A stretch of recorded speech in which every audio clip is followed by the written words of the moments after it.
São várias questões, né, professor? Você trouxe aí como o mercado reage, mas o mercado também reagiu muito mal na fala do próprio presidente Lula, quando ele falou em questão do teto de gastos, né? Na verdade, sim, qualquer fala, ela mexe com o mercado e com o investidor. Claro. O investidor, quando o próprio Lula defende a questão de manter a estatização da Petrobras, que já teve escândalos, também mexe com um papel, da mesma forma que, como o próprio presidente fala, de tentar interferir. Então, assim, são questões muito delicadas, né, que o mercado vai reagir exatamente diante desses imbróglios, vamos dizer assim, que são questões problemáticas que o Brasil ainda tem aí para enfrentar, né, com várias companhias, principalmente questões de estatais. Então, muitas questões acabam realmente trazendo aí uma grande variação do mercado, e a gente também não pode esquecer que no mandato do próprio PT, quando a Dilma fez aquela questão do congelamento ali das tarifas da energia elétrica, nós pagamos caro, literalmente, a conta, e o mercado também, os acionistas também não gostaram. Então, assim, sem defender um lado e sem defender o outro, os dois pontos, eu acredito, que tem lados que sejam favoráveis e lados que também não sejam favoráveis para o investidor. Eu queria só pegar um gancho aqui, inclusive até falar aqui para o pessoal que está nos assistindo, a gente tem uma entrevista hoje marcada com o Fernando Haddad, e mais uma vez ele adiou, só para dar aqui uma satisfação para o nosso público, estava marcado para hoje às 3 da tarde, e a gente estava acompanhando aí o Haddad, eu especificamente, né, estava vendo tudo que ele estava falando para poder participar dessa entrevista, e ontem ele deu uma entrevista, inclusive, lá para o Roda Viva, né? Ele que é pré-candidato ao governo aqui de São Paulo pelo PT, e ele falou que durante a gestão dele na Prefeitura de São Paulo, ele tinha divergências com o ex-governador, que era o Alckmin, né? Que é o, né, hoje PSB, mas era PSDB na época. Mas que eles sabiam que ambos iriam construir juntos. A gente sempre viu um PT e um PSDB se atacando, né? Não é novidade pra gente, a gente viu isso várias vezes.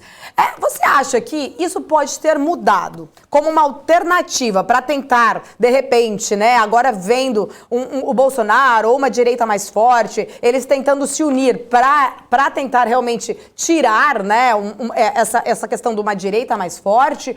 Tudo antes era uma encenação? Ou eles se uniram realmente agora para tentar derrotar o Bolsonaro? Será que o PSDB, que é considerado, né, um pouco mais de direita, se mostra agora mais de esquerda? Eu queria entender um pouquinho da sua análise em relação a isso. A situação mudou, então vamos pensar o seguinte, né? Nós temos um tempinho para voltar um pouco lá no governo Fernando Henrique, ou a gente está com o tempo estourando? Vamos? Tá. Não, vamos lá. Então vamos lá. O governo Fernando Henrique foi eleito e reeleito um partido social-democrata, o que significa que está valorizando as forças do mercado, mas que tem preocupações sociais fundamentais, especialmente num país do tamanho do Brasil, que tem desigualdades regionais gritantes, e a gente não pode imaginar que a situação de vida do brasileiro em São Paulo, na região norte, na região nordeste, seja a mesma. Partindo desse pressuposto, o governo Fernando Henrique deixa duas marcas fundamentais: o controle da inflação, que era uma hiperinflação, e a estabilidade da economia brasileira. Ele entrega o governo para o Lula, e foi a transição mais democrática, civilizada e republicana que se tem notícia neste país. Montou-se um gabinete de transição do governo FHC para o governo Lula, tudo foi aberto e foi colocado, e o Lula assume. O Lula assumiu, e o lulopetismo, o Lula e os petistas criaram a sua primeira narrativa, porque eles foram uma fábrica de narrativas, de que Fernando Henrique e o PSDB, portanto os tucanos, havia legado ao país uma herança maldita. Tal colocação não se sustenta.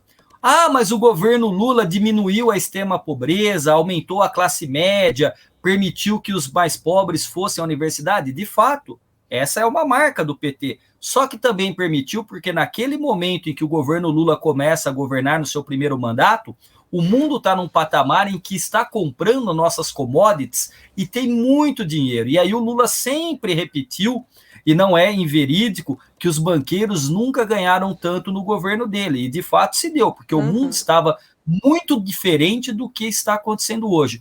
E aí essa polarização entre PT e PSDB foi muito mais por uma característica do PT, que é um partido que a gente chama de hegemonista. Ele quer ter hegemonia e ele quer, inclusive, mandar sempre. Eu costumo brincar, muitas vezes, com os alunos, com os mais jovens, que eu digo o seguinte: o PT é aquele menino que desce o condomínio ali, ele vai lá para a quadra de futebol e ele leva a bola. Ele chega, ele escolhe o time e começa a jogar. Se o time começa a perder ou não sai como ele quer, ele pega a bola e vai embora. Então o PT tem essa característica e o Lula é a liderança inconteste.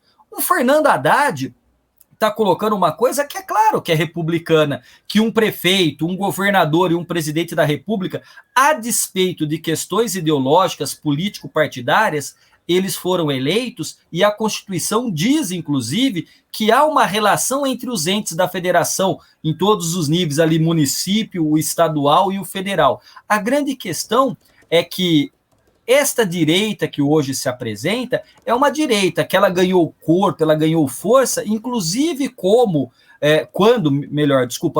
o PT estava no poder. Então, lá nos fóruns do antigo Orkut, nas redes sociais, aqueles que eram de direitas e que muitas vezes não se colocavam publicamente ganharam espaço e foram ganhando corpo, fôlego, até que nós tivemos, em 2018, a eleição do presidente Jair Bolsonaro.